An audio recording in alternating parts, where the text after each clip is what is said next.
You guys like the Risk of Rain 2 soundtrack? Me too. Okay. Let's talk briefly. Because there's some things I want to hash some stuff out real quick. Number one, I feel like I've already apologized for the stream Monday, but I just want to very quickly say it should be fixed. The problem should be fixed. Knock on wood. But who knows, right? Can't ever know. I'm a little chilly, that's why I'm wearing the hoodie.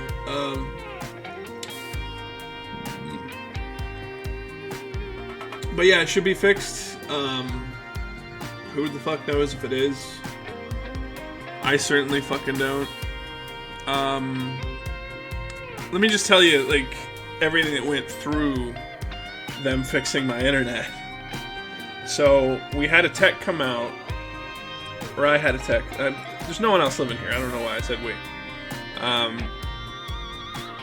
I had a tech come out, and he's like, "All right, let me check the box." And I go out there, and I have to let him in the basement because he's looking at the wiring down there. So we go down there, and he clips a cord. Then I come back, and I double check that my internet's not working, and I still have internet. So he cut some random fucking cord to someone's internet service that I don't know who they were. Apparently it was next door. But like none of the Spectrum drops were even labeled. Isn't that great? None of them were labeled even. which is fantastic. So he rewired everything. He rewired the entire fucking apartment building. So I have a new line actually coming out of the wall right now. Like it's brand new.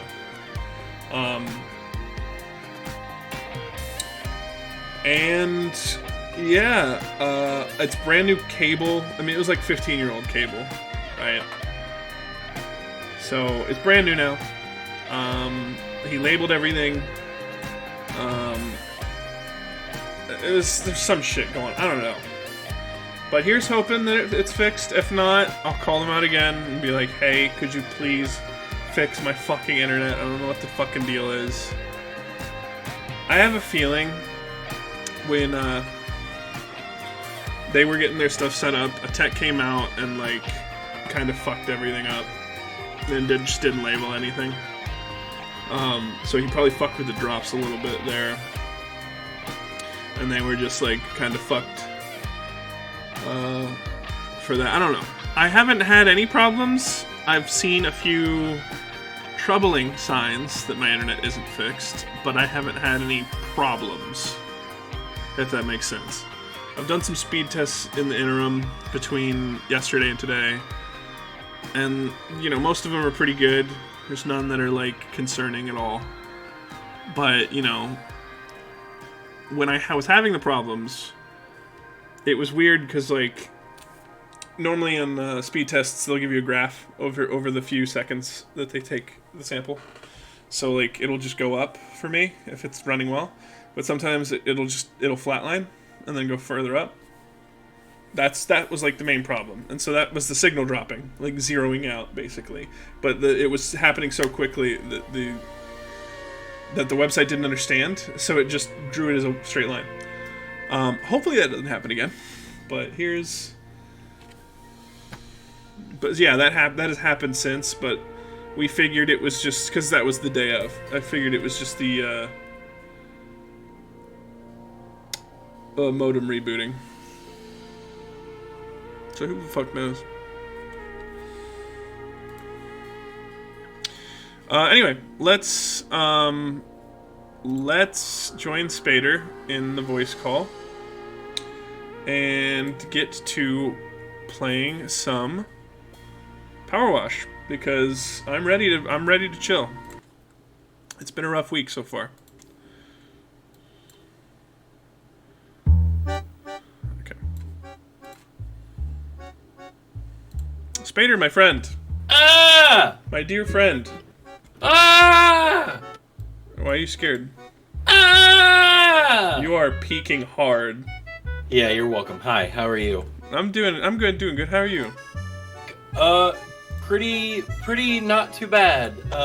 There is a thunderstorm happening outside my door right now.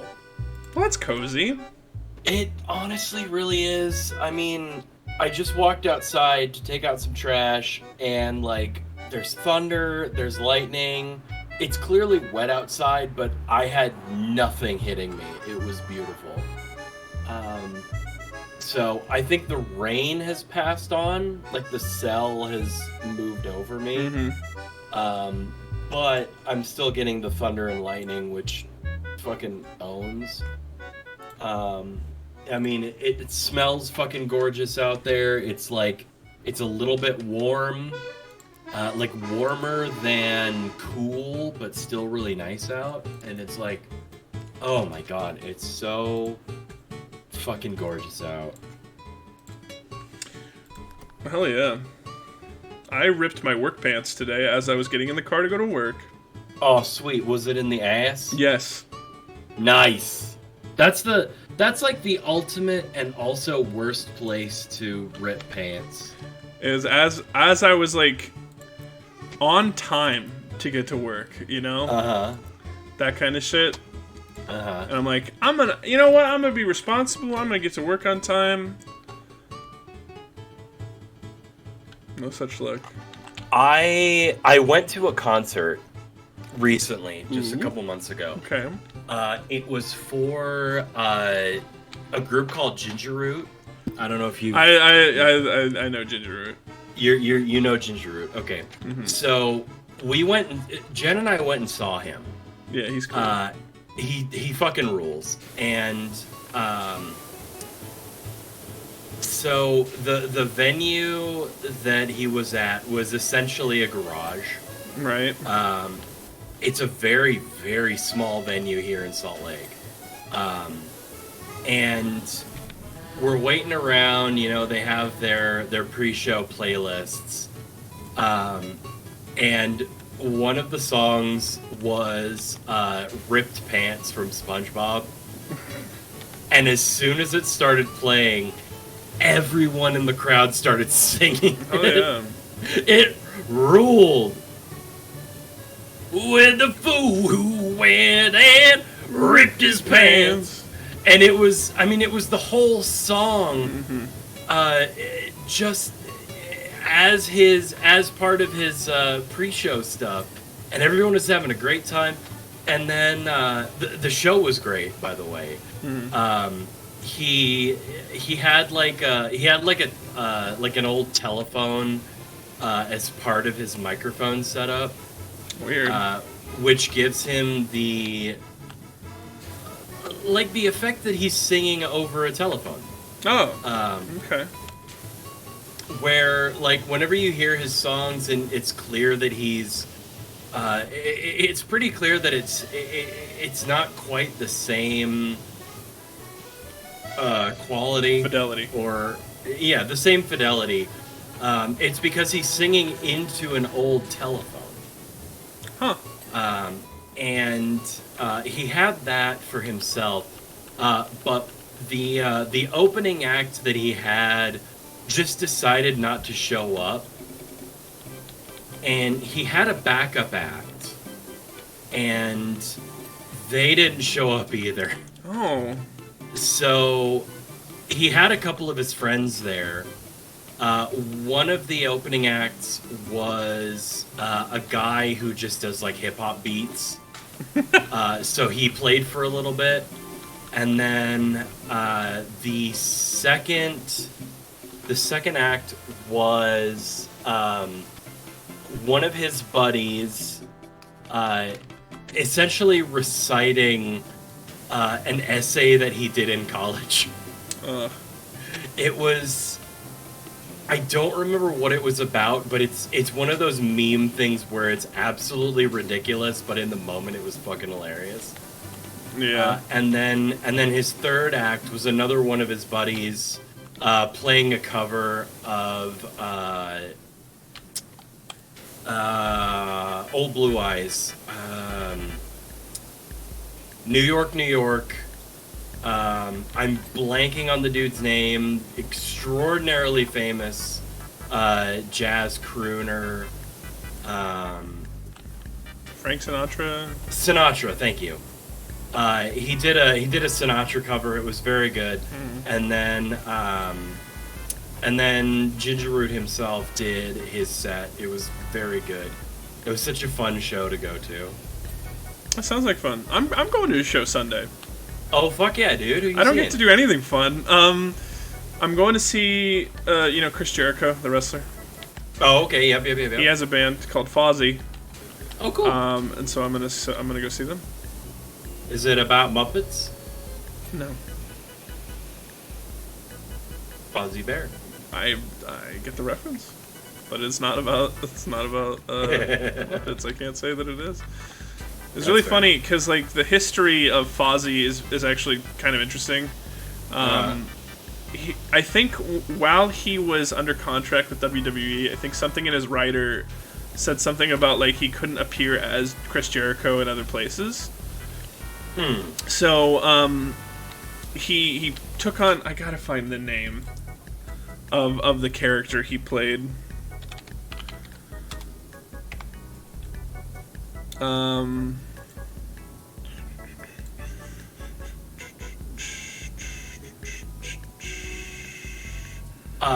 Mongoose McQueen. That's fun. Was the character, and he refused to acknowledge that Chris Jericho was real. That rules. And likewise, when Chris Jericho was interviewed about Fozzy, he's like, I've never even heard of that. That's awesome. I was just gonna say, if you do get the chance to go see Ginger Root live, do it. He rules. I mean, I like his music a lot. Oh yeah, and live, it's so good. Because he's got the, like I said, he's got the normal mic, and then right next to that, he's got the old telephone, and he's got a fucking camera crew there. And the camera crew, when Jen and I went to this show, he had a camera crew, and the crew was literally just there to film the rest of the band, like as they're playing and as they're singing, and they have a couple of just like old CRT TV screens that the camera feed is just streaming to live. And it was such a fun show. I highly recommend it. I don't do a whole lot of shows. This is actually, believe it or not, this is going to be my second concert ever. Oh wow. I don't really get to do much. I've been to Sabaton twice. I really want to go see them. It seems like, dude, really you cool. got to. It's so much fun. The Sabaton shows are great. If you can get like front-ish middle, you'll be right in the pit, and the pit is very wholesome. Like they did Swedish Pagans, because they always do. And during Swedish Pagans, they the crowd, like the middle of the crowd separated, and there were like 24 people all doing like rowing. That's like cool. they were Vikings rowing the ship. It fucking owned. It was so much fun. The only thing that sucked is that I got COVID last time I went. Because I was wearing my mask. I was being a good little day.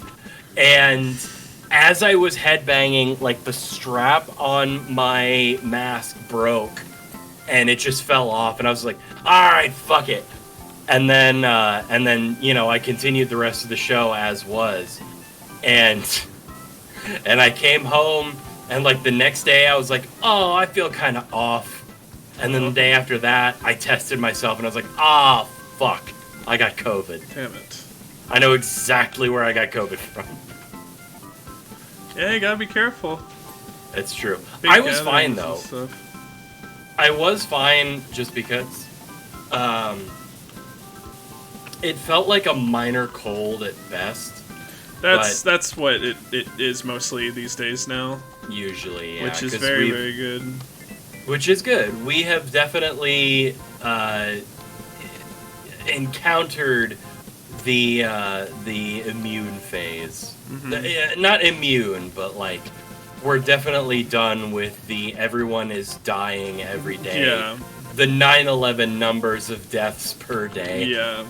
I'm glad that it's never. I don't think it's ever truly gonna be gone or anything. No, it is not. But I'm glad that it's like I can at least fucking go outside and go get groceries now. You can go outside without a mask at this point. It's fine.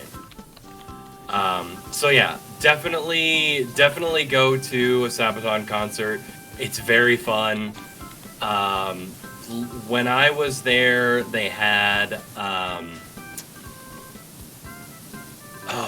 it was Epica. They had Epica when I was there. The last time I saw them was 2019, just before the COVID hit. They had Hammerfall with them, which was fun. I'm not a huge fan of Hammerfall, but they were very fun to watch. Oh yeah. I feel like if you're at a concert for a band you like, it doesn't really matter what group is there to support them, like what group is headlining, that kind of stuff. You're gonna have a good time. It's just it's the emotion, right? You and a big group of people are like, hey, like we're ready, we can do this. Okay, I say that, but I did have a bad experience. I went and saw. There's a group called Purity Ring. Okay. And they're a weird, like, future pop kind of dark pop kind of vibe. I Okay. love them. They're very good. I'll link you to a couple of their tracks. Sure. They had a group there supporting them who was kind of like a weird, like neo-punk rock kind of vibe. And one of their songs, they're like screaming the whole time, I hate myself, I want to kill myself, I hate myself, I want to kill myself. And I'm just like, this is not the vibe. No, that's not the vibe I ever want to go for. That was the only opener that I did not have fun listening to.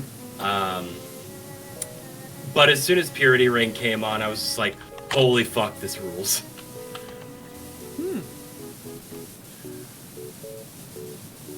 I'm very excited for this show though. Like it's Nice. It's gonna be very good.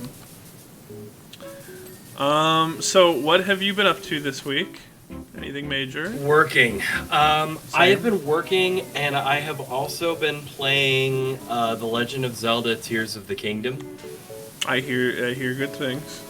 Honestly, it's very good.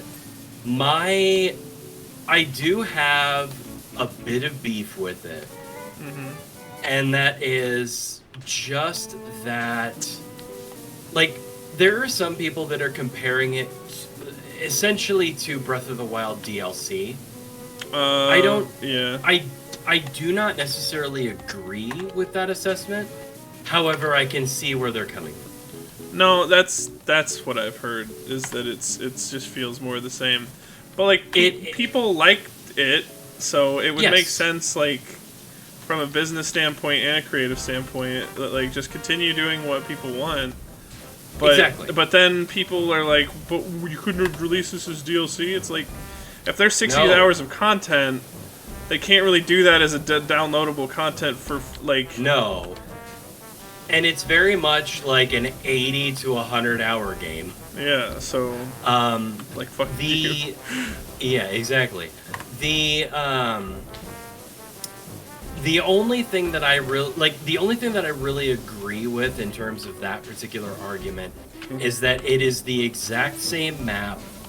There are a few environmental differences which are fine. They work within the story. But at the same time, in some cases, it really does feel like I'm playing the same game. The Switch is extraordinarily limited in what it can really do.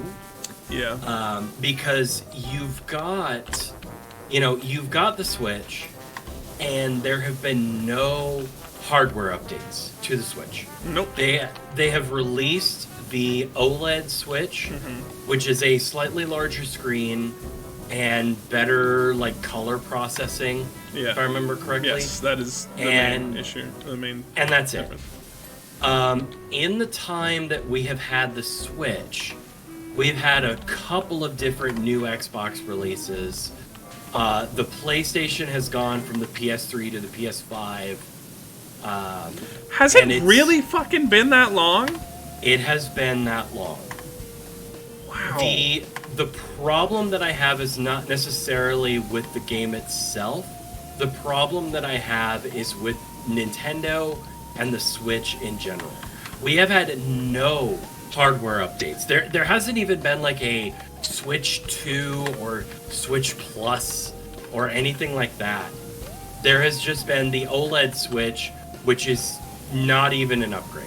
It is a larger screen, it's brighter, it's nicer, but at the same time, there is no like material upgrade to the Switch itself with the OLED. There is just the screen difference. And that is my biggest problem. Because I completed Breath of the Wild on the Wii U. That is crazy to me, yeah. That Yes. it was a double release. That is, like, it was a double release Wii U Switch, and I completed it on the Wii U. And there are some things that you can do with regards to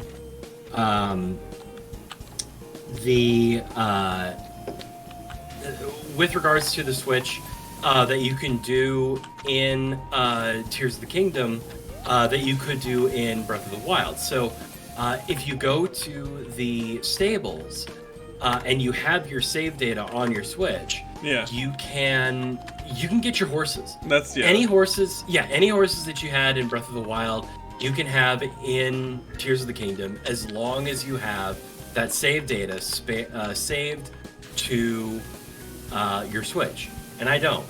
So, unfortunately, I don't get my cool horses. I don't remember them anyway. I sold my Wii U and everything I had on it, so I don't really care. So that's ultimately my big issue with the game is it's a lot of the same so far.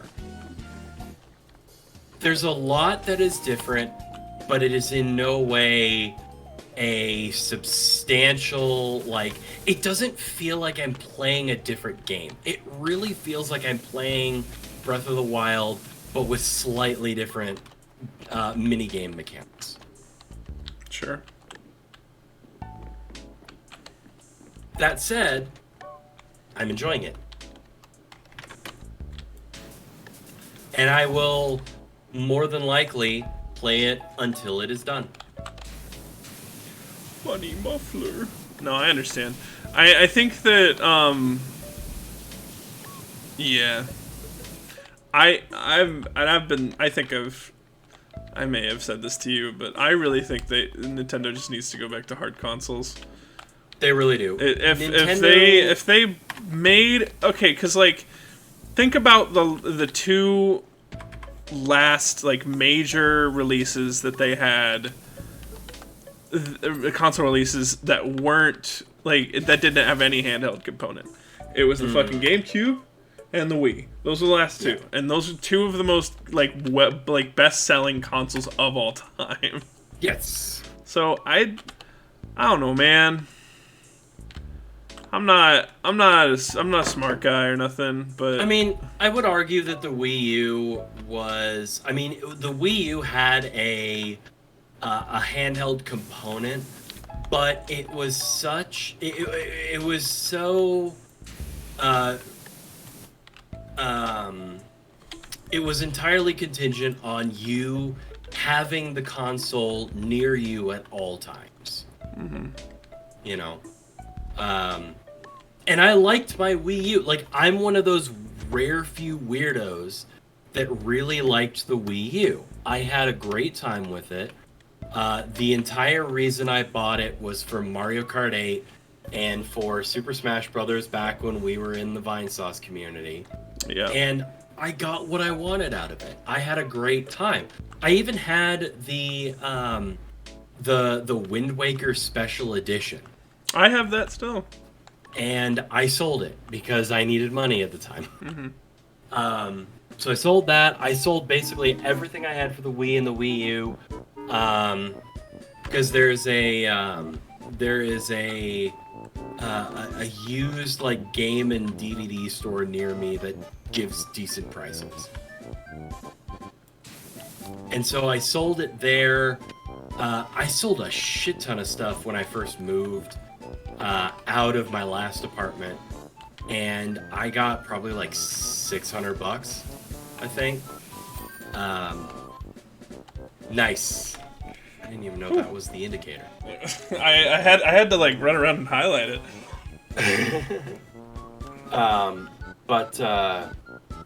So yeah, the Switch really needs to die.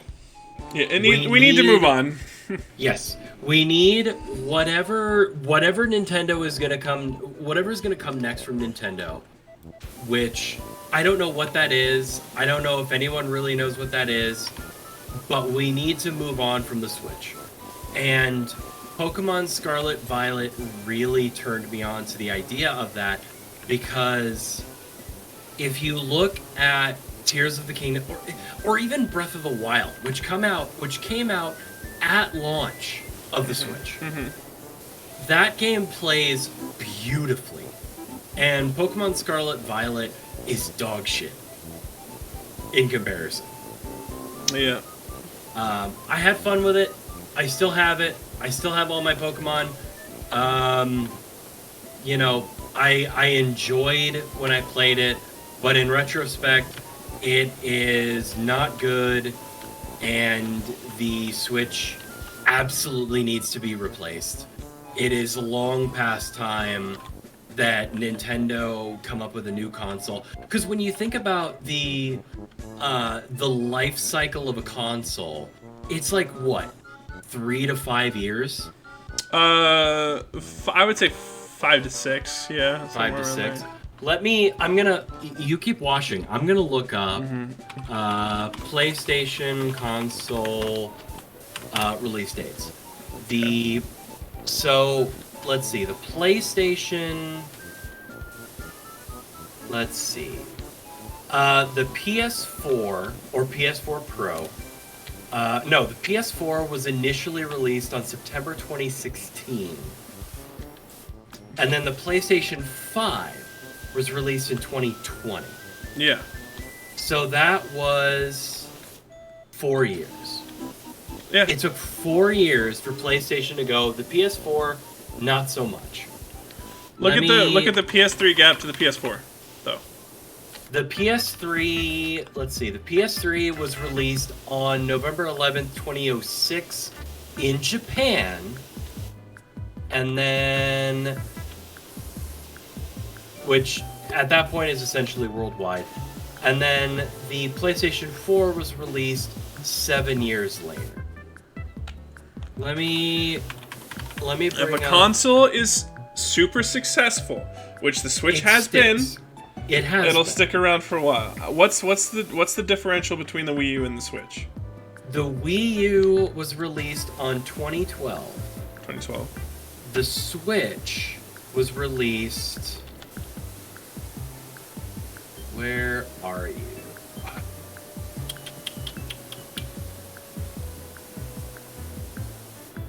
I guess the Switch counts as a hybrid console.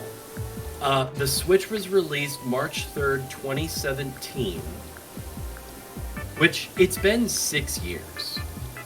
We need to... And here's the thing. We don't, like, with the PlayStation 3 to PlayStation 4, there is that gap of, what, 7 years, was it? 6 or 7 years? Mm-hmm. There is absolutely no news of anything console-related going on at Nintendo. Nintendo's pretty hush-hush about that anyway. True. They definitely are. But, with PlayStation, the PS4 was announced like a year before it was released. Yeah. And so, like, that we haven't had anything regarding the Switch in the last, year or so. There might be an announcement at E3 this year. I don't think so, because E3 has been such, not even a pariah. E3 has fallen by the wayside in terms of video game conferences. Nintendo has been relying so much more on direct releases. The Nintendo Direct, the Nintendo Treehouse, those things have been... When is the next Direct? Have they set a date for it? No. They released them... They announced them like a week or so before they have. Yeah, there has been nothing console-related Nintendo-wise. We have gotten some indie game stuff lately. We've gotten, Zelda, Tears of the Kingdom. There have been a lot of things games-wise, but there has been nothing console-wise. And the Switch is already starting to show its age. I think you guys can quote me on this, and if I'm wrong, whatever. I think Tears of the Kingdom is probably going to be the last major Switch release. I agree. 100%. If I were saying if I were taking the time frame into consideration, I'm saying Tears of the Kingdom is probably the last big console release. At the very least, I want it to be the last major release on the Switch. Thank you, Christian, for the 14 months. I will gladly shell out the extra cash for Nintendo's next console, because I am that much of a Nintendo slut. I have always been a Nintendo fan. I love Nintendo. I love what they do. I don't necessarily love what they do legally and with other companies. There have been a lot of things that Nintendo has done lately that I have not agreed with. However, when it comes to video game releases, Nintendo has been my go-to. I don't have a PlayStation. I had the last Xbox console that I had was a 360, and even then, I played it for a couple of months, and then I went off to college, and then my sister had the Xbox 360. She apparently has, you know, the PS4, the Xbox S, the Xbox 360S, or whatever the fuck it is. Yeah. And she's having a great time. Good for her. I have been much more of a fan of Nintendo and PC releases. Same. And I really, really hope that whatever Nintendo decides to release next, it's their next console. That would be the best. I think. I'm gonna make a prediction. Okay. We're gonna hear something this year. Okay. I'll hold you to it. I think we are going to hear something about a new console this year. Because, so 2020, that was 3 years ago, right? Imagine this, right? Fuck Fable. Who gives a shit about Fable? Fable 1 was great. I had a lot of fun. I'm kidding. I'm joking. Yeah, fuck Fable. Get out of here with that bullshit. I definitely played Fable 2 a fuck ton. And 3. Oh, yeah. I played Fable 3 a lot. So, anyway, I'm saying by the end of this year, we will have a direct that is at least announcing that they're working on a new console. And I can certainly hope. You know, I'm on your side. I want that. I genuinely want Nintendo to come up with a new console. I mean, obviously the Switch is what I'm thinking is, so the PlayStation 2 is the best-selling video game console of all time. Yep. It tops everything. What I am thinking is that is an internal goal of Nintendo, to beat the PS2 with the Switch sales. How close because are they? The Switch sales are still going. Well, yeah. Let me look. Oh, come on. Let's see. Nintendo Switch is now the third best-selling console of all time. Behind the Wii and PS2, I would imagine. I'm looking. This is as of February of this year. Let's see. As of... Okay.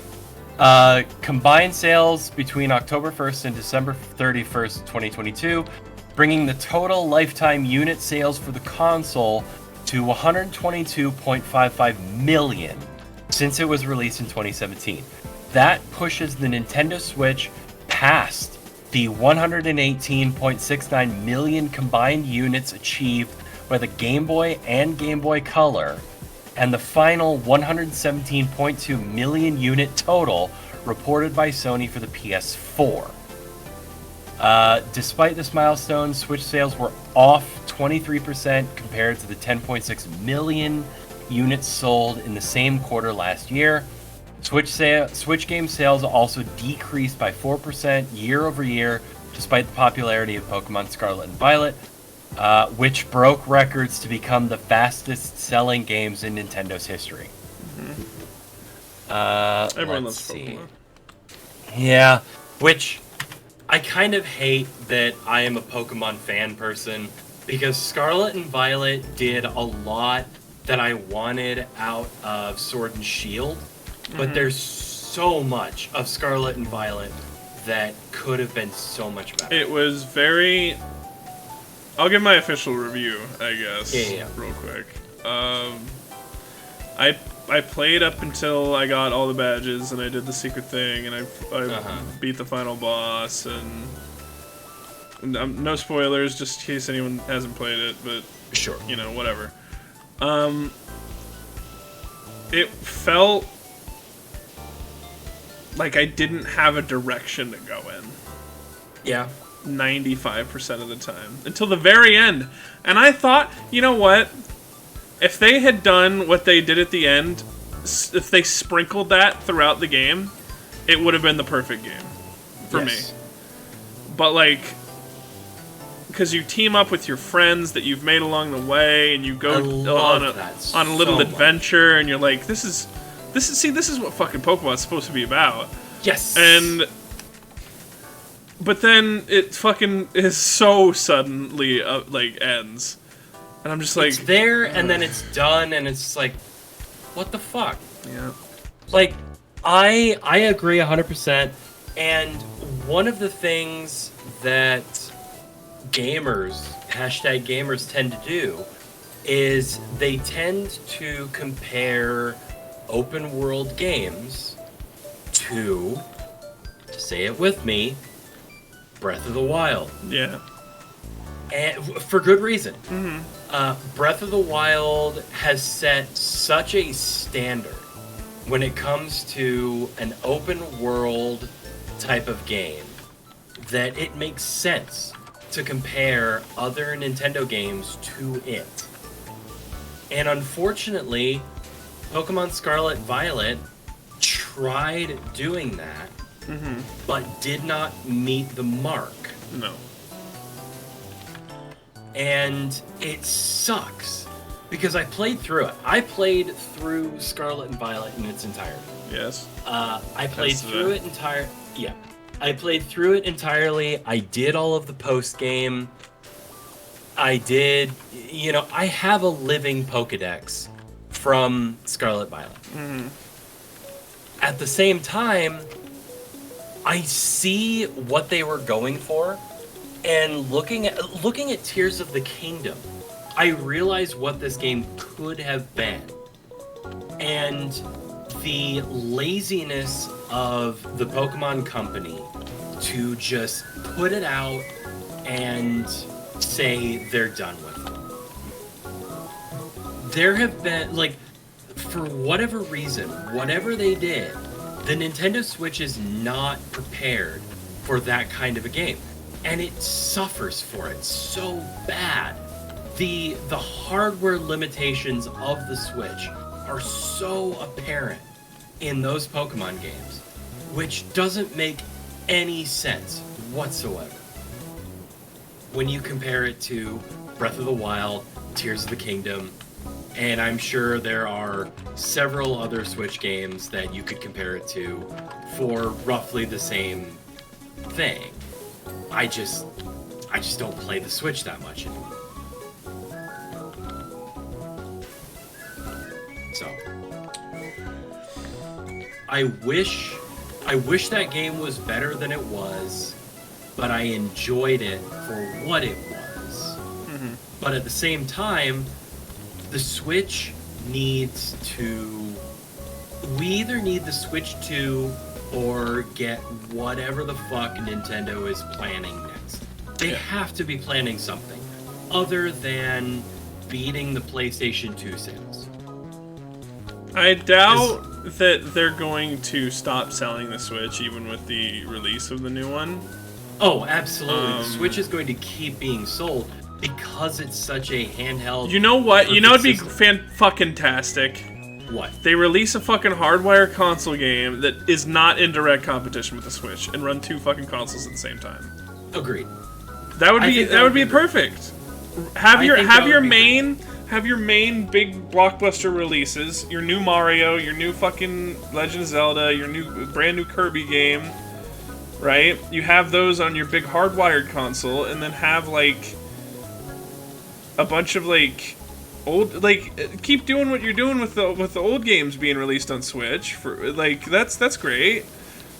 Yeah, definitely. I don't know. Don't get rid of the Switch. I mean, the Switch is doing a lot of really, really great things. It is not competing well as a main console, is the thing. It is a handheld console. Like, they definitely went into the development of the Switch and said, this is our mainline console, but it also has the capability to be, you know, our handheld console. Getting rid of the likes of the 3DS, the Game Boy brand, that sort of a thing. Mm-hmm. But what they need to do is start using the Switch as exclusively the handheld console, and then put out a new home console that is not in direct competition. Yeah.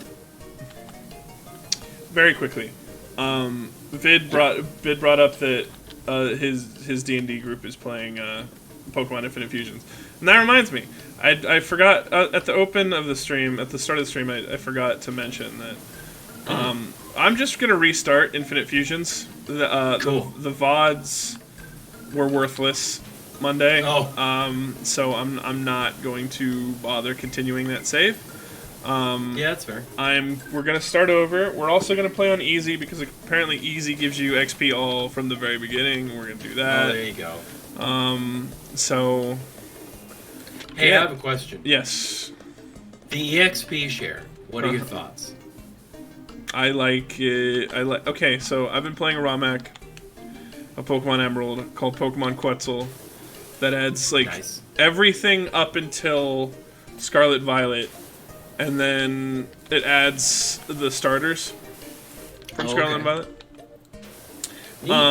And they're still working on it. It's a really good ROM hack. Everyone should look it up. It's actually really, really good. You can have all 6 of your party Pokemon following behind you. Oh, nice. There's a built-in randomizer mode that like you can see Pokemon like in tall grass. You can actually like physically see them, and you can see when they're shiny and stuff, like modern games. Oh, cool. So it's I like it for that. But yeah, I've beaten it like 3 times now, and I just keep like restarting because it's my work game. It's what I've been doing at work. Nice. And yeah, I highly recommend it. But they have like they kind of dissuade you from over leveling because it's kind of really fucking hard with how they have it set up. They give you like experience based on how many levels above that Pokemon that you're beating is compared to the Pokemon you have in your party. So it's like if you're way over leveled, they give you like 10 experience. Oh, cool. And so that makes sense. Yeah, I like that. If you're super like under leveled, they give you a fuck ton. You level up like 3 times.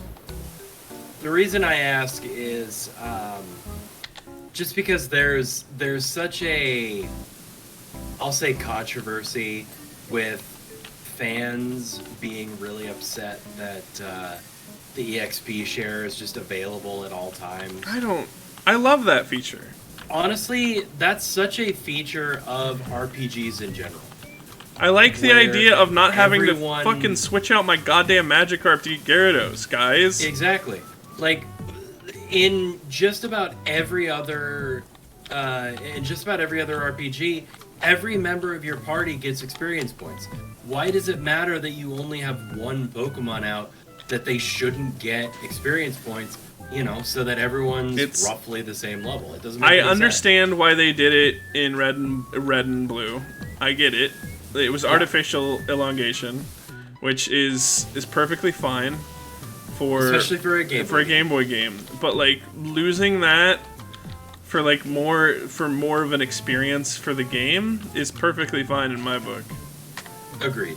I mean, not that Scarlet and Violet was like perfect by any stretch of the imagination, good Lord, but I think they do a pretty fucking good job of making you feel like your team's growing. Yeah.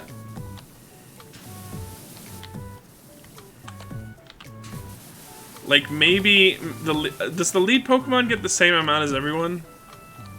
I think the lead Pokemon gets a slightly higher. See, amount, that would just be because my only. it's pulling in the work. Yeah. Honestly, I think that's fine. I think that's fine I like as well. that. I like that because the lead Pokemon is putting in the work.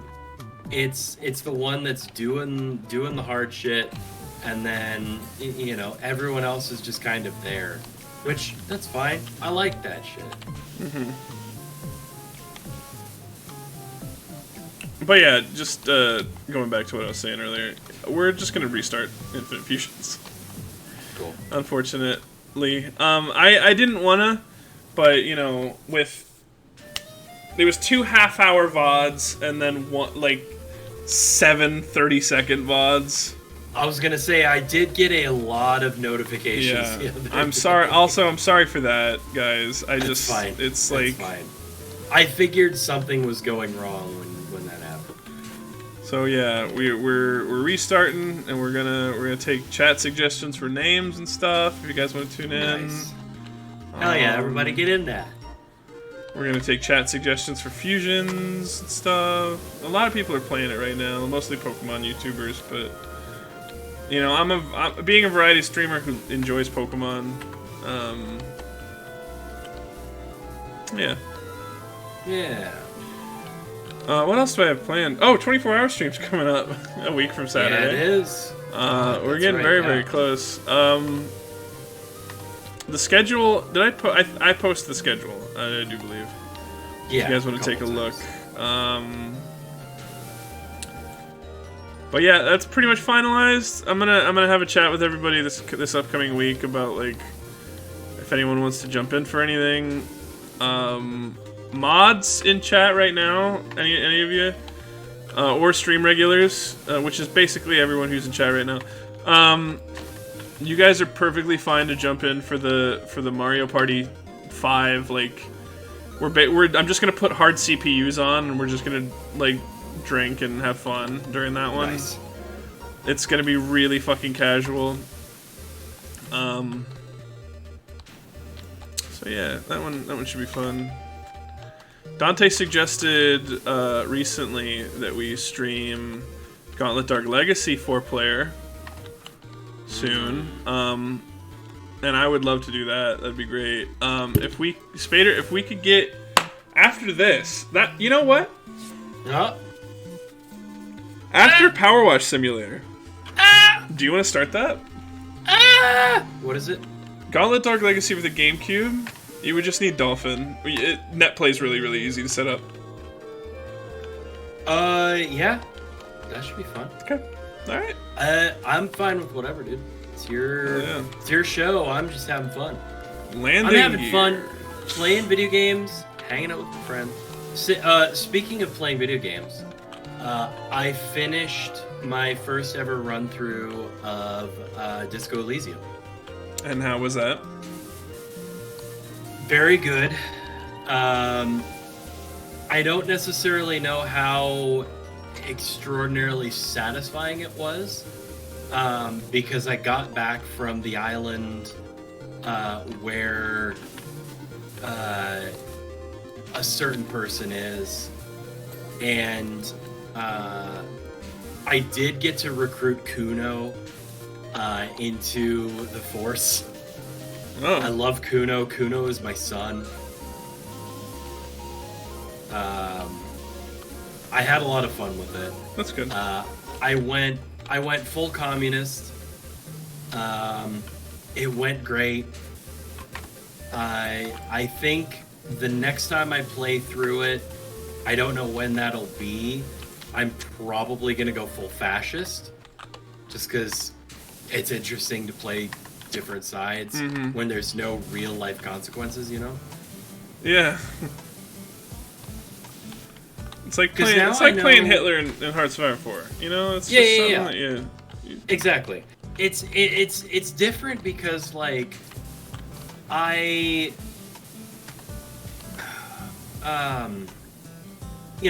I know how I typically play video games. And one of the things that I had to essentially get over was choosing weird answers. Because I'm thinking, like the whole time I'm thinking of responses as me, a normal person, slightly normal person. Yeah. And so if I see a really weird response to someone saying something, I'm not necessarily inclined to pick that just because it's like, oh, this is going to screw up my entire run. But no, it doesn't. It just continues on like it should. Mm-hmm. It's like, oh man, I said some really weird shit, but it fucking worked. I got what I wanted.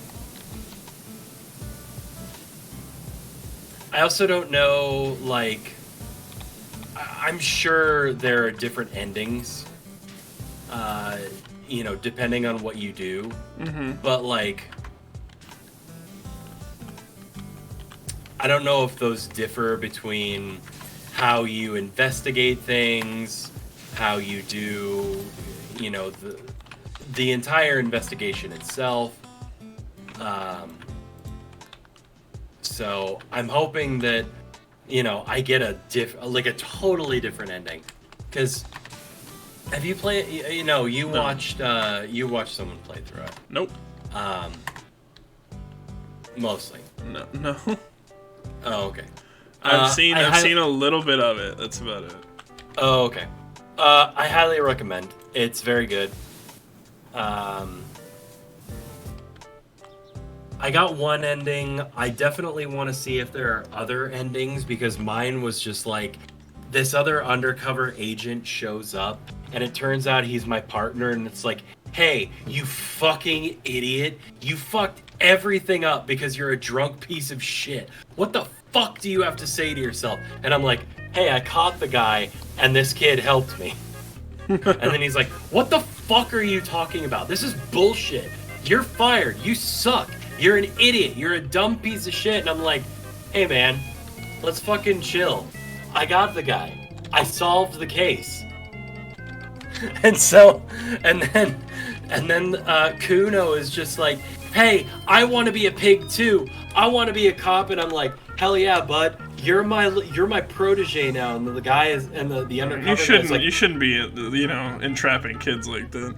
Well, the undercover guy is like, absolutely not. What the fuck is wrong with you, you dumb idiot, fucking piece of shit? And I'm like, he's fine. Don't worry about it. And then they're like, all right, fine. And then the game's end. I see. It was such a great ending. Oh, this sucks. Yes.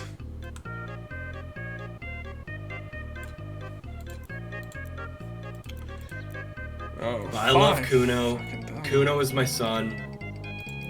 No matter how many slurs he throws, he what's funny is like the undercover guy was like, and he's throwing around this particular slur the entire time. We can't take him seriously. And I'm like, hey Kuno, fucking chill with that shit. And Kuno's like, yeah, I'll chill. I'll be good. I'll be good so I can be a pig.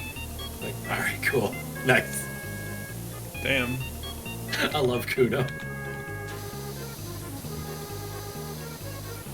So I just bought an extension. This is when we get the super longo sniper rifle one. So yeah, to get the house, because we can't open the gate, you're gonna have to get put on the long extension. So that sucks. So I'm gonna start working on the house here. Okay, I'll work on the gates. Alright. Let's see. So yeah, if you have the chance to play Disco Elysium, please do. I am a convert. I love it. It's a very good game. You learn about a man who is deeply, severely broken. It's a lot of fun. Oh god, I need water. I've been talking non-stop for like the past half an hour. You have. I apologize. It's okay.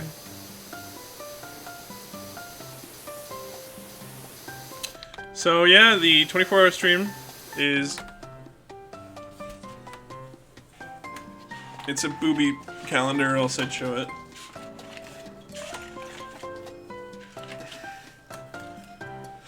27th. 27th of May. I hope to see you guys there. I hope you guys tell everybody about it. I told myself I'd never do it again, but here we are. I'm pretty excited, to be honest. Yeah, I also hear nothing but good things about Disco Elysium's writing. It seems like a pretty good game. Not gonna lie.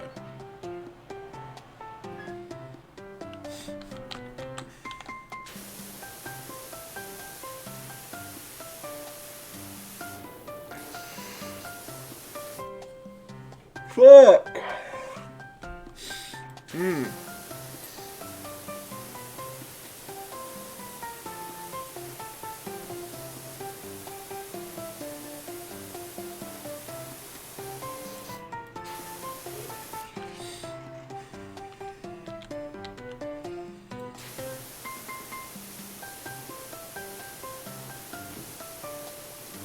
All right, I'm back.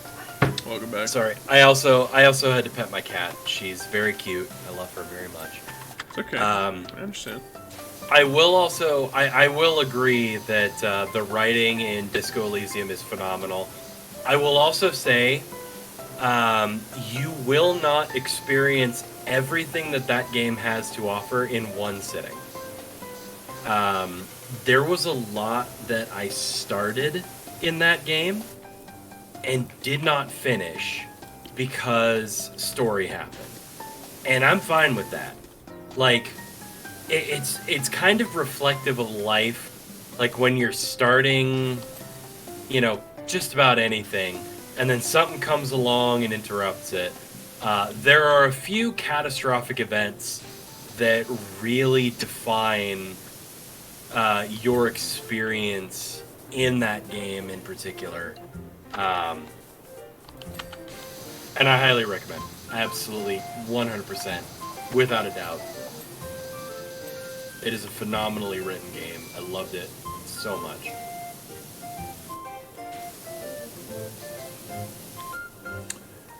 So, I've been watching Ooh. nothing but Hell's Kitchen for the past few days. How's that? They have the whole series on YouTube for free.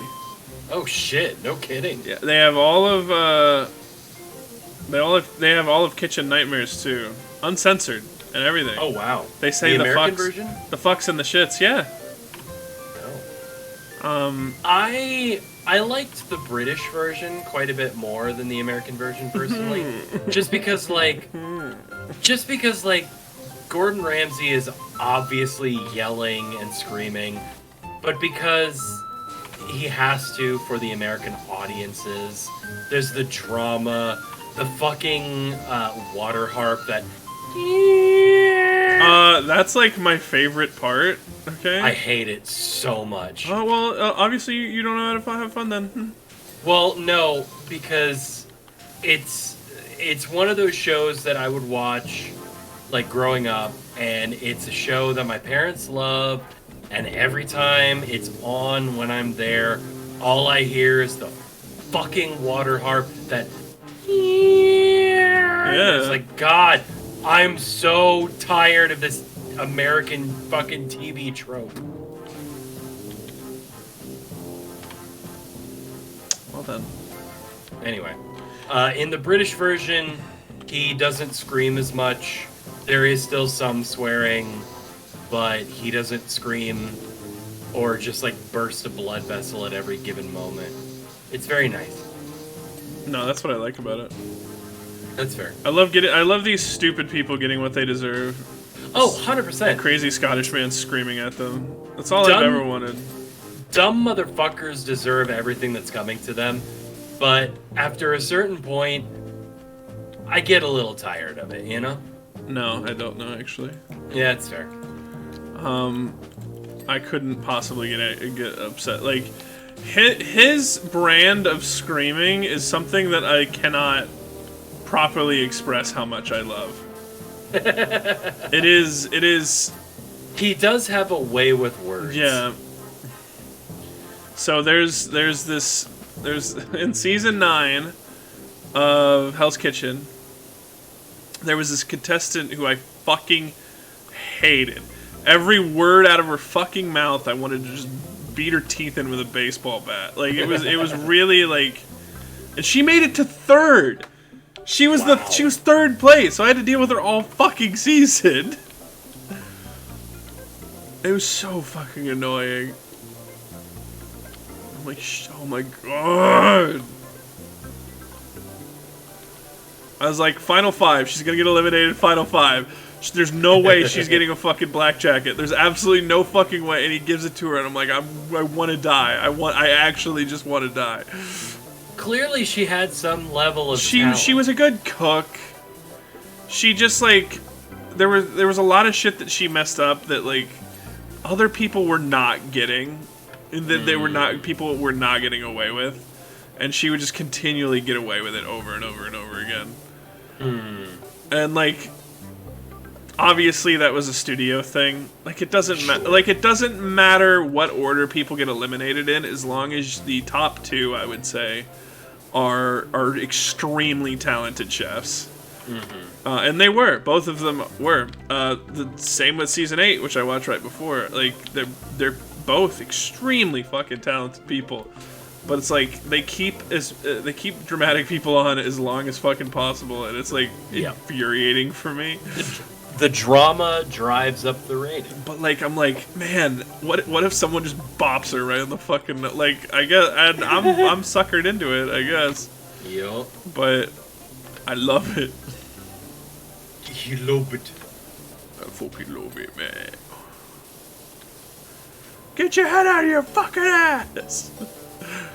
What are you? It looks like an idiot sandwich. An idiot sandwich. It looks like a fucking dog chewed it. It's raw. There was, oh my god. So in season 8, like one of the first fucking services, one dude, Chef, fucking Gordon Ramsay's fucking screaming at somebody, right? And so he's like, it's fucking raw. And so, one of the other people on the other side of the kitchen were like, it's fucking raw! Like, making fun of him, mocking him, kinda. But, like, he's just so excited to hear it, because he's a fan. And then Ramsay just fucking strolls right up to him and is like, are you fucking making fun of me? It's like, oh my god. Don't take the fucking piss, mate. Like, oh my god. He's so commanding. He's such a. I don't know. I fucking blame my girlfriend for my obsession. I go over there and she's fucking watching it, and I'm like, wow, what is this? What is this television show? What the fuck? What the fuck's left? There's one fence post. Oh, it's this one over here. Yeah. Okay, there's a fence railing. This railing here. Okay, that's done. This wall's done. Fence walls. This wall here. I think there's something on the house. Yeah. There's a window on the house. That window. I see it.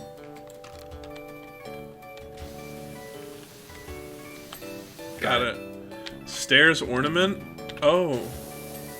Ah. And then wall base. Where is that at? I'm trying to find it. I don't see it. I hit the highlighter on my screen, so I'll tell you if I see anything that's highlighted. Okay.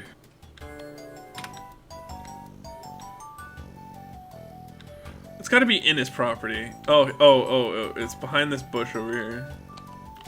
Oh shit, I see it. There we go. Nice. That is, I would say that's probably the most annoying of the ones. Obnoxious, yeah. But I mean, honestly, the last one kind of sucked too. Yeah. Fucking helicopter. All right. You're not gonna like this one. Oh, no. No, this one's not bad. You say that. I don't like it already. fucking... Why'd you turn it off? All I had to do was stand here, and I was cleaning stuff.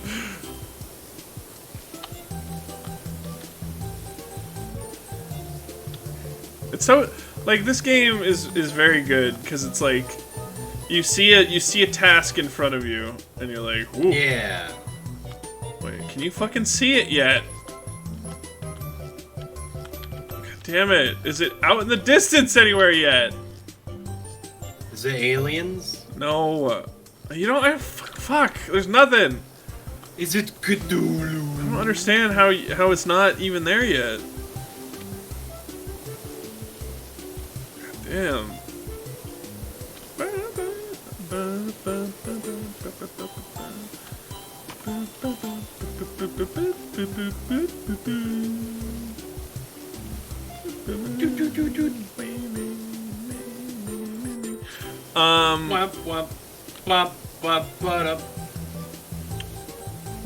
You've been playing Age of Wonders 4? Is that one of those games where you command little boys to go do your thing? That one like just came out. It's another Paradox game.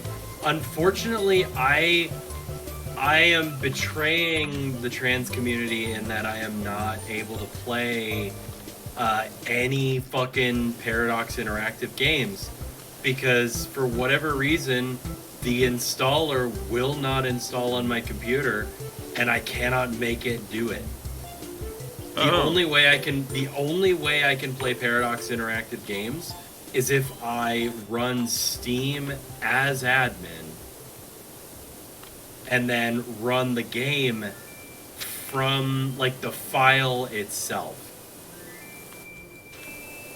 It's really dumb and I hate it and I want Paradox games to work. I was able to play Crusader Kings 3 for a while and then I gave up trying to make it work. Which sucks because I genuinely had a good time with it. So, I have a fucking funny story about that game, actually. Ooh. So, it was... I was playing with my friends CJ and Kevin. Kevin's a British man who... I miss Kevin. He's very funny man. It's a good guy. And he's a very traditionalist when it comes to, like... monarchy stuff. I won't get into it, but like he's very like British traditionalist. Is he a fucking royalist? I'm not getting into it. So anyway,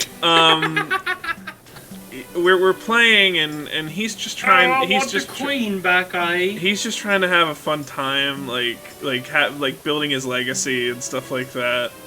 And so I was playing as a dwarf king. With the seducer trait, right?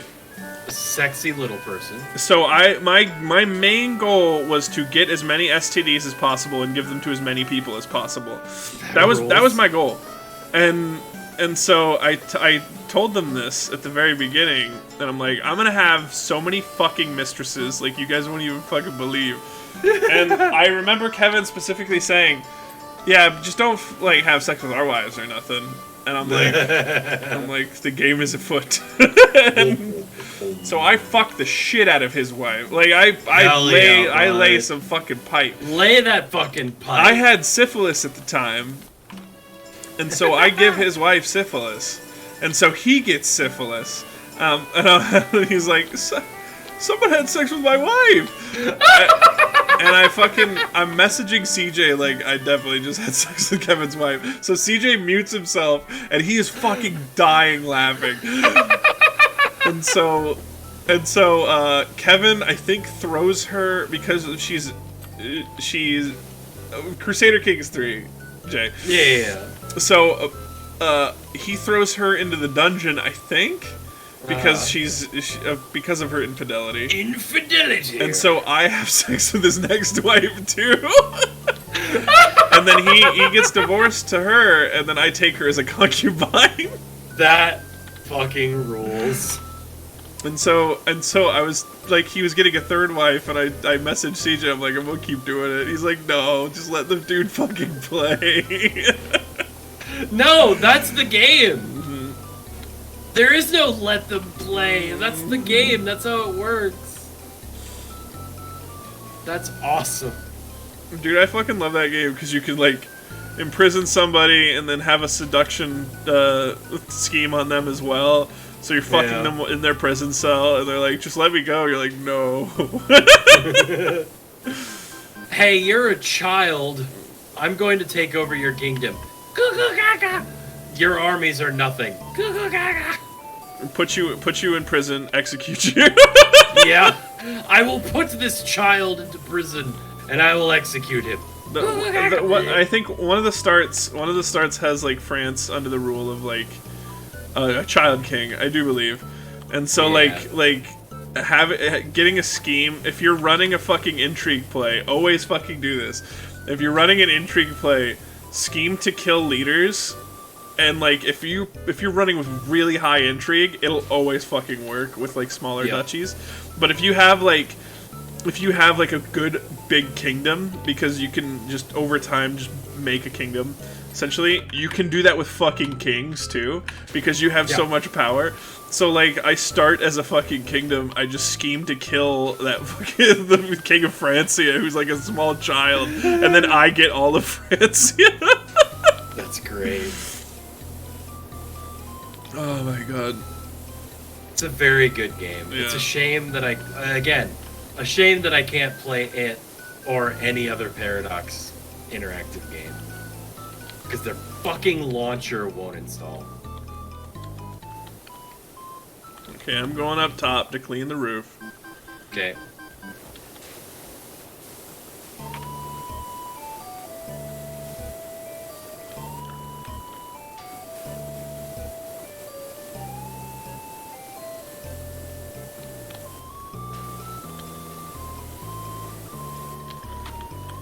Let me ruin their life just 3 more times, please. Please, sir. Yeah.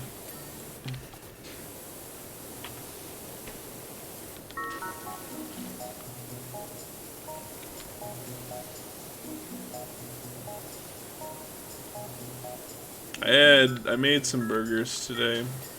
For Nice. Din Din. And I overdid them. Oh. I made a pot of macaroni and cheese, and I microwaved a can of baked beans.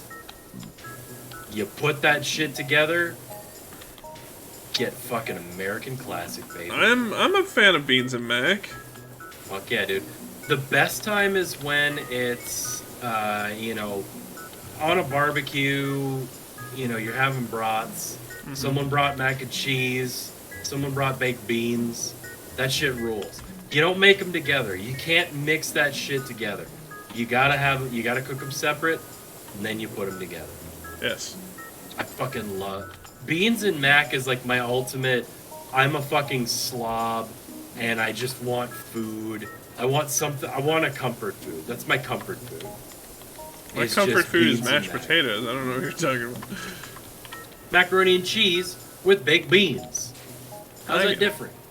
Well, mashed potatoes are made with potatoes. It's all carbs. Yeah, that's what comfort food is. Fuck yeah, High dude. carb, High carb, high fat, a lot of cheese.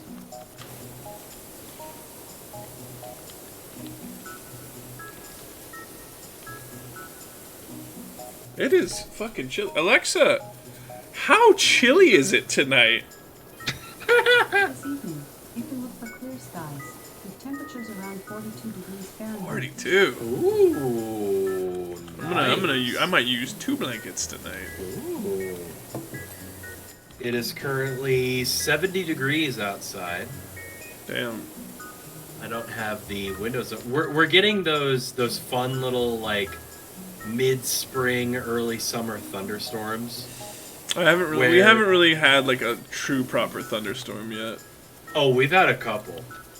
Sunday night, I called my mom because it's Mother's Day, and during the call, there was just this huge thunderstorm for about 10 minutes, and it was awesome. Just big old peals of lightning, big old cracks of thunder. Man, Love that shit. what a great storm that was. I love the smell of ozone, and I don't know if like anyone else really I know digs on exactly that what you smell. mean. It's like my favorite.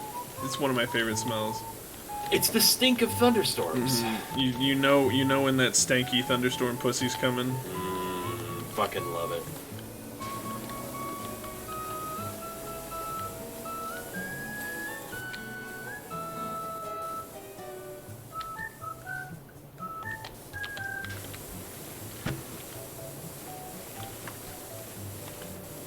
And I will continue to refer to it as a stanky thunderstorm pussy. Thank you very much. It's wet. It is wet. It's fucking wet. It's neither smack nor bar nor pee. It is just wet. It is fucking wet. Plastic cleaner.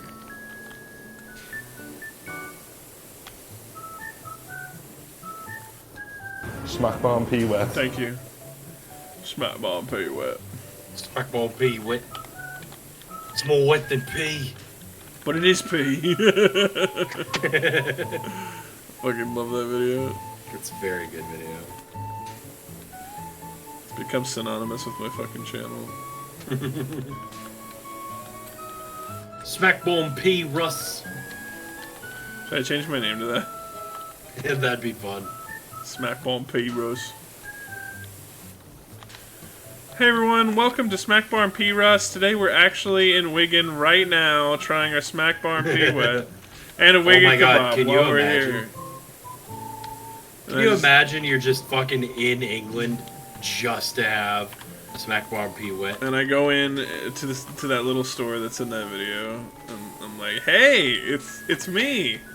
He's like, "I don't fucking know you all, mate."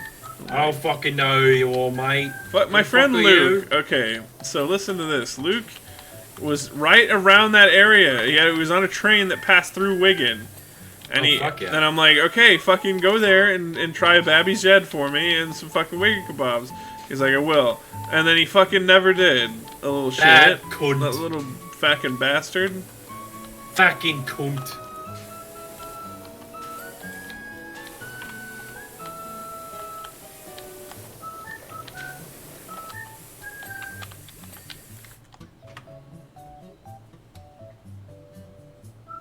Okay, all the canopies are done. Try to get the star.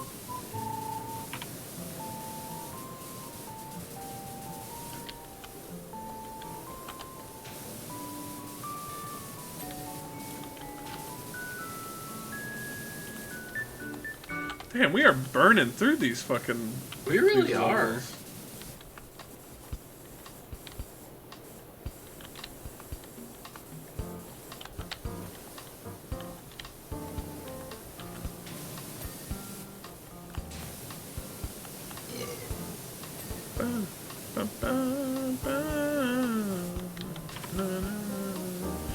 Okay, guys, I know I'm going to be in the minority here for this, Uh-oh. but this is just something I have to say, and I have to get it off my chest. Oh shit, everybody. Russ has got opinions. Animal Crossing Amiibo Festival wasn't as bad as people thought it was. Would not know. Did not play it. It was basically fucking Mario Party, but all you could do is roll the die. And people were pissed that you had to buy amiibos to actually play. And I understand that. I get it. Trouble is that was like the whole thing that Nintendo was going for at the time. Yeah, you can't. And You can hardly unfortunately, fucking blame them for that. It did not fucking pay off because they did not stock amiibos very well. No. They said they were gonna be like limited drops too at first. Like we're only gonna make a select number. It's such a shame because like that was one of like the first like really fun times that Jen and I ever had was going to like Best Buys and Toys R Us looking for these amiibos. That was our thing, you know. And then it's just like Nintendo was extremely bad at stocking any of these. And they're extremely bad about keeping up with, like, you know, making sure that they're stocked. and of decent quality. And so I still have a couple of amiibos. I have most of the Animal Crossing series. My goal at the time was to get all of the Smash Brothers series. My girlfriend is still collecting all the Smash Brothers ones. Yeah. I did not. She has a good portion of the Legend of Zelda ones too. I got a really good portion of most of them, and then I sold them because I needed the money. I do still have some.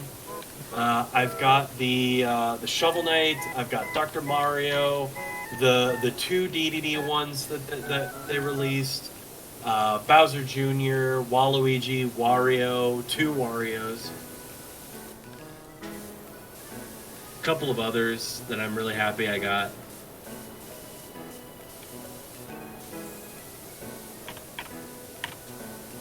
I kind of want to bust out the old Wii U and play some Amiibo Festival. Yeah. I mean, in theory, you know, you can use the Amiibo on the Switch. But it doesn't have Amiibo Festival. See, I was hoping that they would port it to the Switch, but due to poor sales, I doubt they're ever going to port it. But no. But I still have a copy. It's still on my shelf. I hardly get rid of any game stuff, because there's no point to sell, like... You're a true gamer. Because, like, my GameCube is first gen, and it's like, it was really, really important to me, and so there's no fucking way I'm ever gonna get rid of that. Yeah. And, like, my Super Nintendo, I found it in my grandmother's house one time. Like, I just have good memories with, like, a lot of these consoles. But the Super Nintendo especially, because, like, my first one, like, my sister just gave it away. Huh. They just literally gave it to somebody and said, "Oh yeah, just give it back when you're done." And those fucking, of course, they fucking never gave it back. No.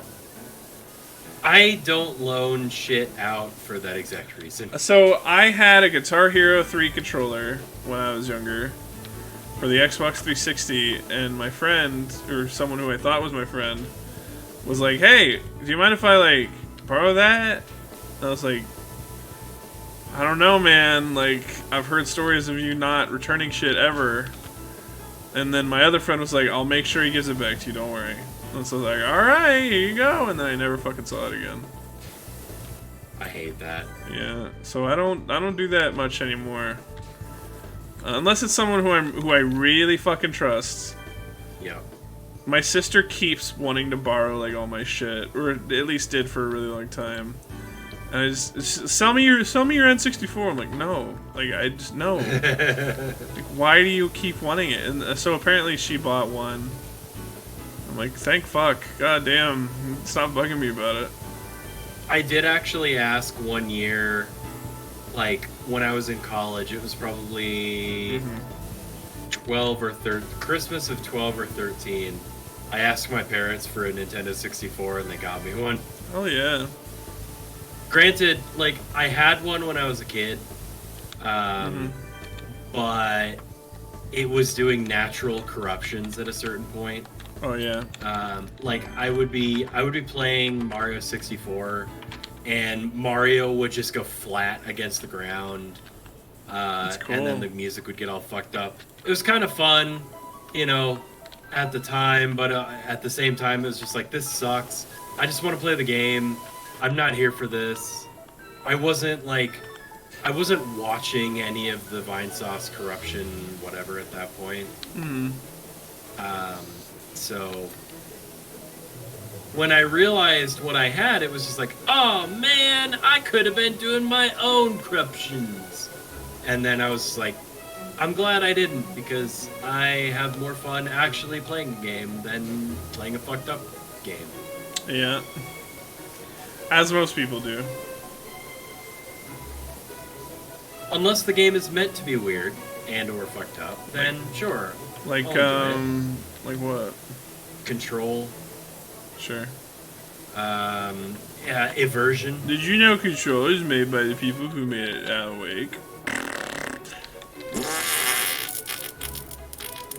Did you know I never played it. that they released a Control DLC called Control AW, and it's an Alan Wake crossover? I don't even know what Alan Wake is.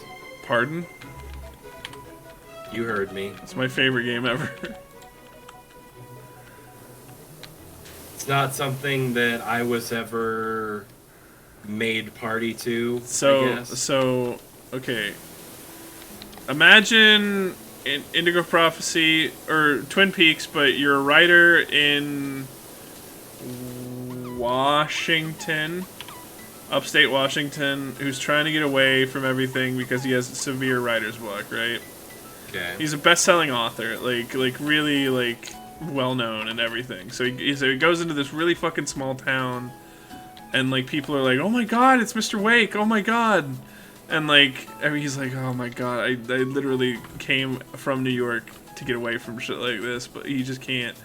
So basically he's there to just run away from all of his problems because of his writer's block.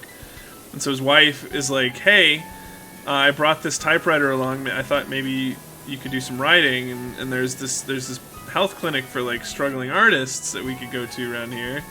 So he gets really fucking pissed. He storms out of the house that they're renting, because they're renting like a cabin on this lake. Sure. And he hears a scream from his wife. He runs to go save her, and then wakes up a week later. And so through the course of the game, you kind of find out what happens during that week. You're looking for your wife because she's missing. And like it's like just really interesting because you don't get all the pieces the first playthrough. Like you have to kind of put them together as you play through like a second or third time, and it's really, really compelling and interesting. I play it every Halloween. If you want to like, there's a full playthrough on my VOD channel. If you want to skip through it. Yeah. I remember you playing it. I highly fucking recommend it. It is my favorite game. It is very, very good. Okay. Combat's good. It's just good. It has good game feel. I'll have to look it up. I mean, I remember seeing you, streaming it around the Halloween times. I remember that. I don't know. It just wasn't ever anything that was on my radar. No, I understand. I was giving you shit earlier. Yeah. Like you do. Yeah. Like friends do. Yeah. Friends? What? Yeah. Friends? Yeah. We've known each other for how long?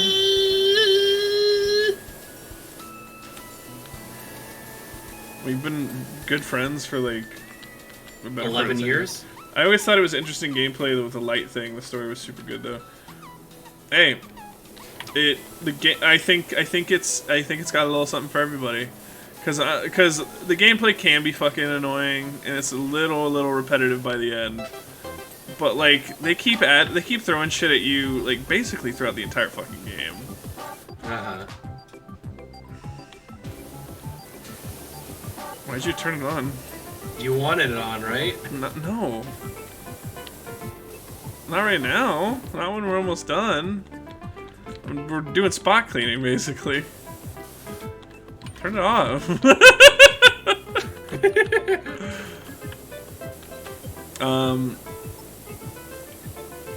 I don't think I've ever streamed the DLCs, though.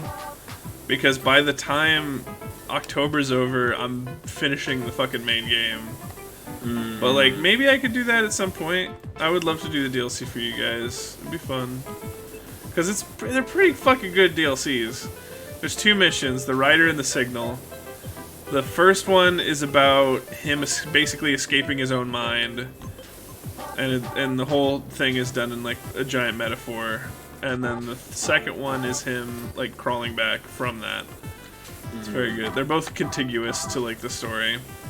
And then there's this proto sequel before Alan Wake 2 got announced. American Nightmare, which is. Did he ever wake up? No. Shit, that's a shame. Well, that's like, it's a big theme. Is like sleeping and waking and. I mean, it's in his name. So there's this really cool thing that they do, I bet people don't even fucking notice this, but the town that he's in on vacation is called Bright Falls. Okay. There is a television show where it's like a Twilight Zone parody, right? Where you can find TVs throughout the game that show episodes. They're really, really short, but they're kind of funny. They're acted really fucking incredibly bad, but... Oh. Is it FMV or is it... It's FMV. Oh, fuck yeah, dude. So... You go and you find these little episodes, and it's called Night Springs, which is the exact opposite of Bright Falls. So it's like it's this analogous like anti-world that you're stepping into, and as it turns out, American Nightmare takes place in Night Springs. Huh. It's like displayed as like a Night Springs episode, the whole thing. Really cool. I like American Nightmare pretty much. It's more arcadey than Alan Wake, because it was an Xbox Live Arcade game, I think. Because they were, I think they were just like messing with the idea of making a sequel, and oh, okay.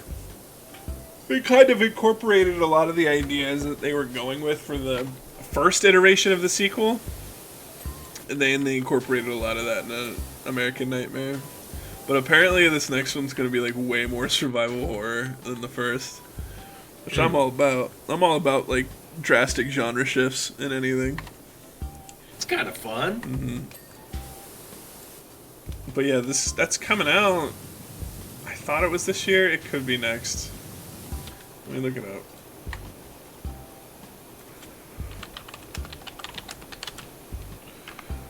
Alan Wake 2. Coming soon. Ricochet 2. Alan Wake 2 is an upcoming survival horror game. It's 2023 is the release date.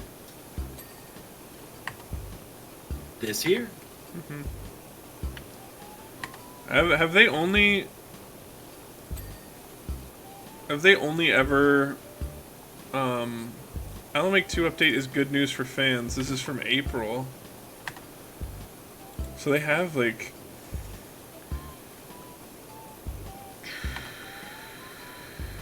apparently it's still on track for as of April. Still on track for release this year.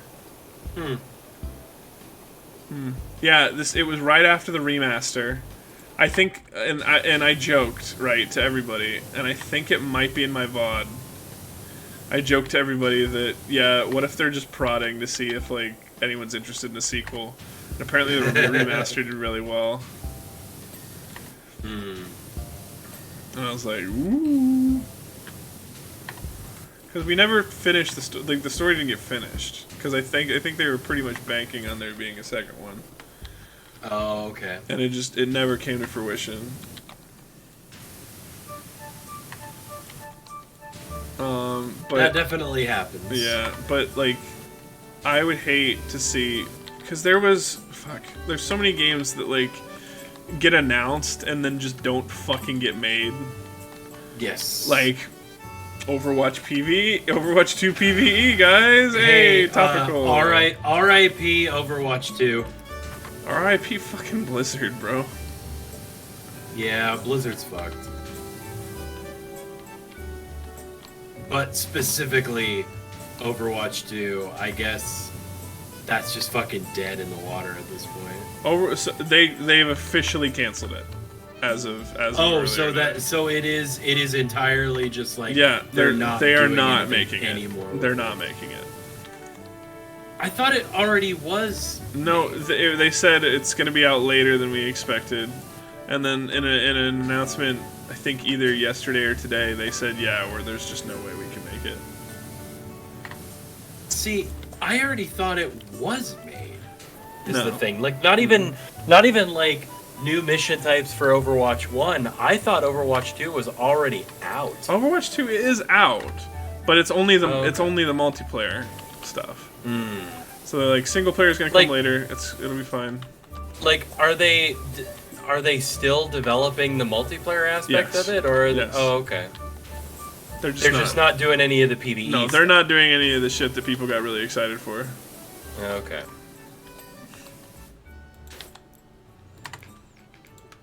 Which begs the question, and I know, like, this is never something that you want to just bring up, but were they ever even going to make it? It seems like there was definitely a concerted effort to, but I did not have faith that it was going to work. Yeah. Yeah, Vid's with me. Probably fucking not. They probably knew that they were not gonna push it out. They just fucking... Well, I mean, it feels like Overwatch 1 hadn't been out for that long. And then they're like, here's the sequel! And that's it's like, my deal as what? well.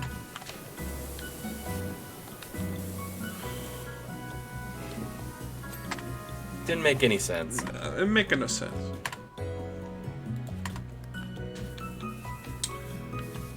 The biggest thing about Overwatch 2 and the hype was cancel. Yes, Jay. Literally the biggest thing that they had is not even gonna fucking come out. Yup. Oh, by the way, sorry. We're so sorry. We're sorry. It's like, shut up. You're dead. Get out of here.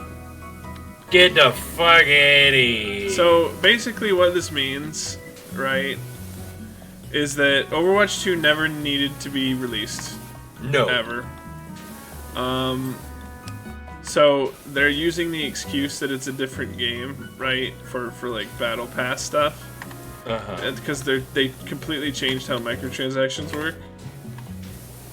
Normally, after every first 3 wins of a game, first 3 wins of the day, you get a loot box, and then you get a loot box every single time you level up your account, right? That's how how loot boxes worked in Overwatch, which was a fine system because it was only ever cosmetics, right? I remember playing Overwatch, quite a bit when it was first kind of a bigger thing, and I had delusions of, oh, a multiplayer game, this will be fun. Yeah, well, with the release of Overwatch 2, they changed how that worked completely. So it doesn't... So I have a theory. Okay. There's no way I can prove this, but I think they made up the shit about a PvE game mode. Just fucking made it up, basically. And used the excuse of re-releasing the game as a way to change how the microtransaction worked and how getting cosmetics worked. I could see that, yeah. Because that's some fucking shady business tactics, but it fucking worked like a charm, didn't it? It did. So, I don't know, man. I'm not saying one way or the other. You still disagree with loot boxes? I think it's fine. It's certainly better than other companies. Yeah, I would argue that the loot boxes of Overwatch were a slightly better implementation than other video game companies would do. EA.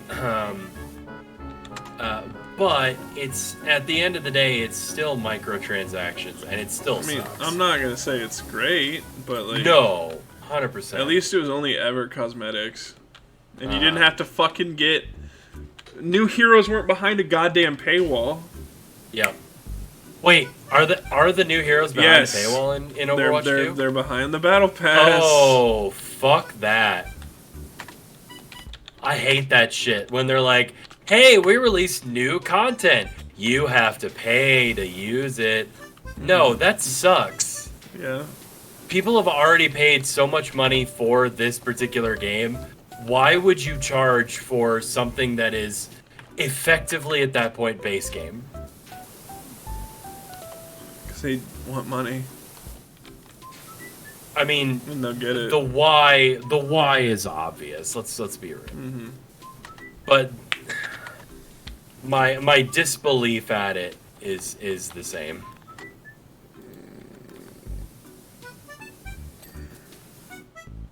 Ooh.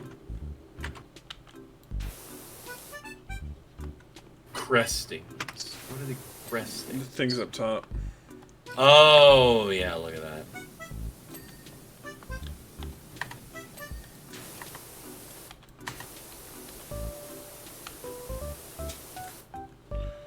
Activision Blizzard is such a fucking joke. I haven't been this fucking annoyed since EA's loot box fiesta with Battlefront 2. Yeah, that was pretty bad. It's pretty bad. It's just like people. I don't know. It genuinely feels like some companies are so behind the curve that like they start implementing shit like way later than people are even have enough patience for. It's one thing that they're behind the curve, and it's another that they are so out of touch with their entire user base on what exactly these games actually mean to people and what they bring to the table in terms of you know, the game itself and what it's doing for video games in general. Yeah. And it is amazing that these companies are so blind to everything that has happened in games, and they're still so cynically going for the money grab. And it's just like, what are we doing? Oh, none of the rods that are holding up the horses are clean. I know. Not Those are one. hard. They're not entirely clean, but they're mostly clean.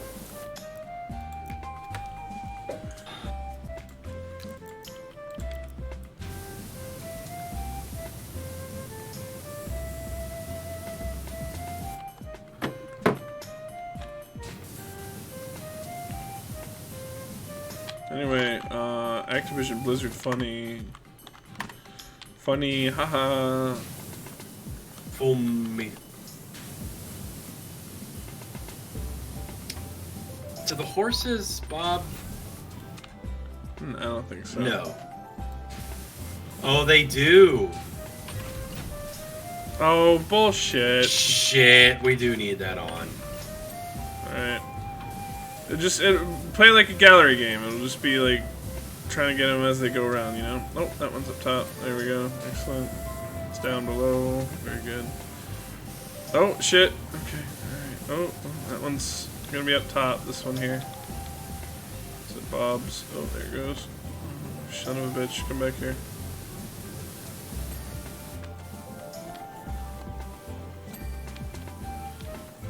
That one. It's one more horse rod. Oh, it's this one here. One that's right next to you.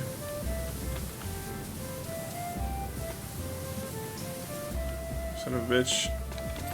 There. Got it. Center pole ring and center pole topper. Oh, okay, so this up here.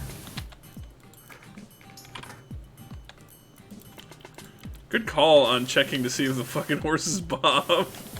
I had that thought. I would have never thought of that. Well, because it's the poles Yeah. that bob up and down. Well, much like real merry-go-round. Much like the Polish people of real life. There it is. Center pole topper. Okay, so it's this bit here. Yep.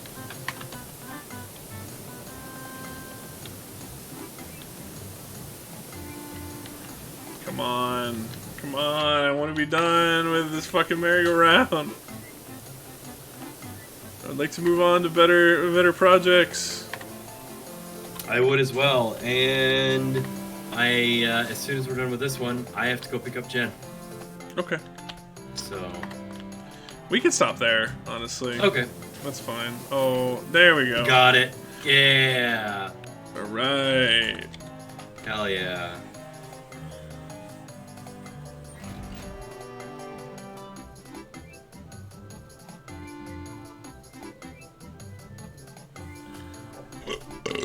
Excuse me. Oh, that one was a pain. All right, let's start this, Okay.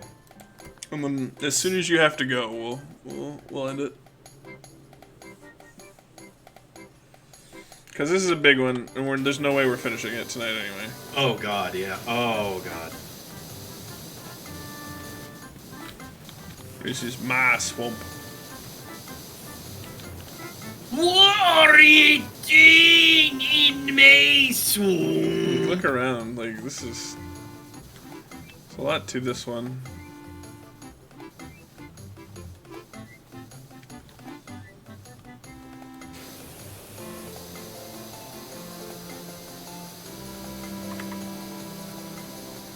This one took me by myself, like, I would say on and off about a month.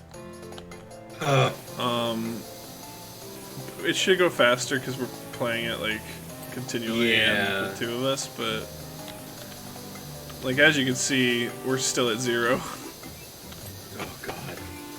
So this is a big one. This is the first real big one. This is a fucking big one, yeah. Well, there's one.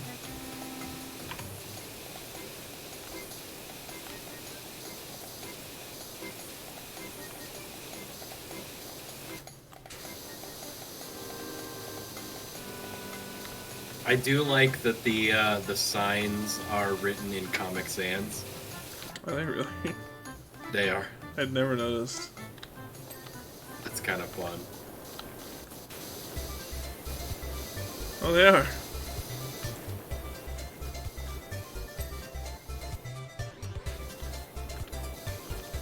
Or it's a Comic Sans like, maybe. I don't know if it's exactly Comic Sans.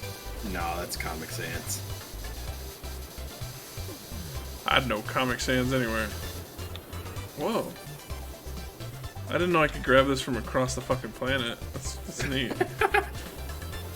You just hold out your Also, hand. there are these cameras all around. Yeah, I noticed that. You can spin them. Oh.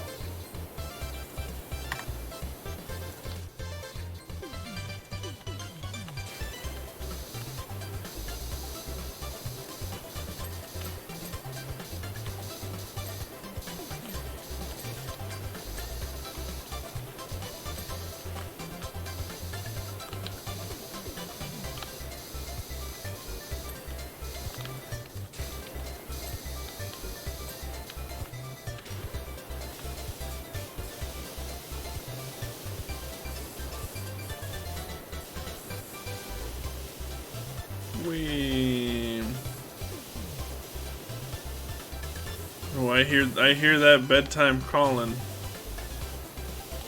You know. You hear the call of the lonesome I hear pillow. that. I hear that train a coming, rolling down. It's rolling around the bend. I'm been a good boy. The sun shines and I I don't know why I shot I'm a stuck man in Reno Reno just to watch him die. I'm stuck in Folsom Prison.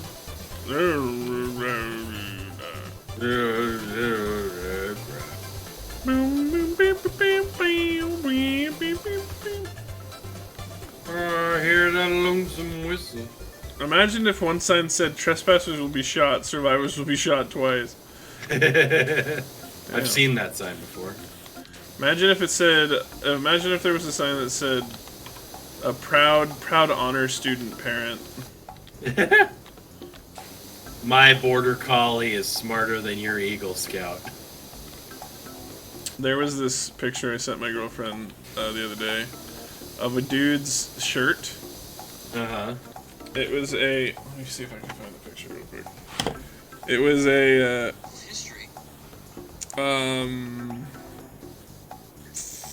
the back shirt of the back of a shirt of one of the drivers at my place.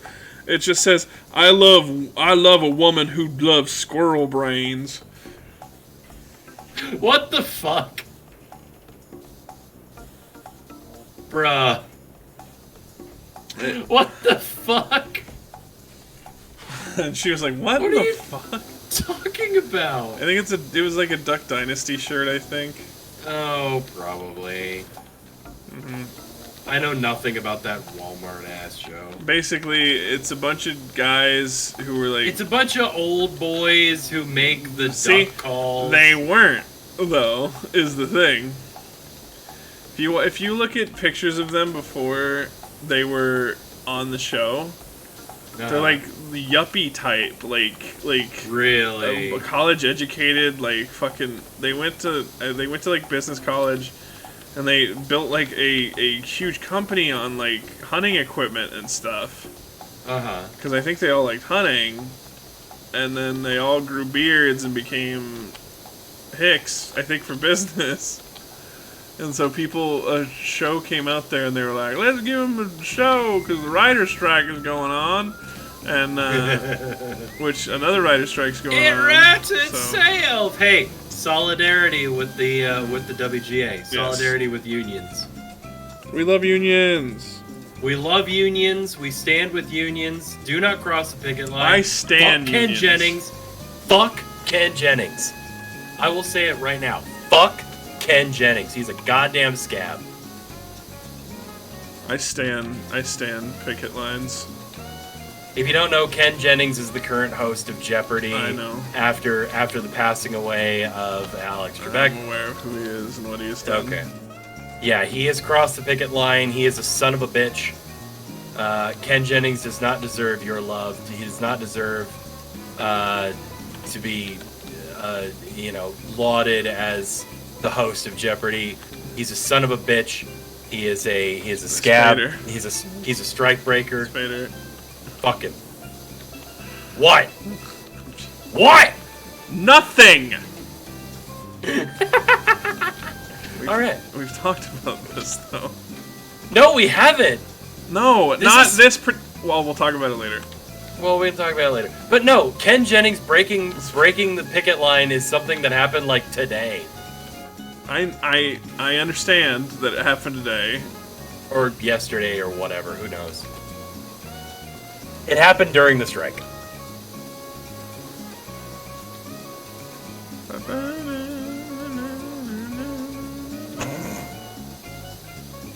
I'm sorry, the music's very good that I'm listening to.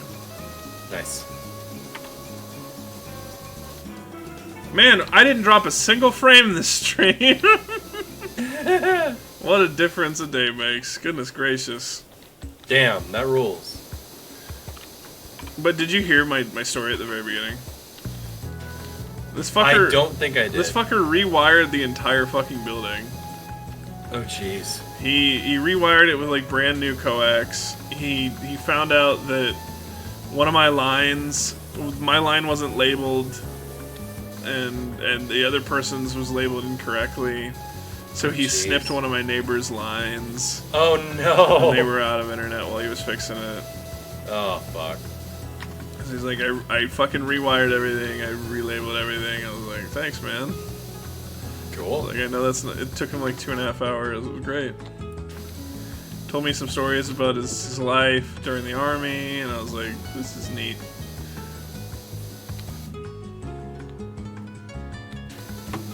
Alright, well, I have to go pick up Jen at the station. Thank you very much. Okay. Once again. Alright. This is a fun game. I can't wait to play more of it. Same. Genuinely, I'm genuinely having a great time. I do love this game. It's very fun. Playing Power Wash Simulator and just hanging out with my bud. It's literally all it is. All we do is just it's a podcast essentially. It is. It's a podcast while we play a video game. Mm-hmm. It's like one of those YouTube videos talking about YouTube drama, and it's CS surfing videos. Yeah. All right. Thank you, everybody, for watching. Thank you, Russ, once again for having me. No problem. As normal, every week. I will see you all next week. I'm looking forward to playing more. Russ, do your outro. Good night. Thank you. Good night. Thanks, guys, for watching. For those of you who are like tuning in with this like last wave of viewers, so sorry, but we are just out of time. I'm gonna fucking go lay down in the back room back there and snuggle up in my blankie and go to bed. 'Cause I'm tired. Tired of this bullshit, man. Tired of this bullshit that's going on, man. Tired of this shit, bro.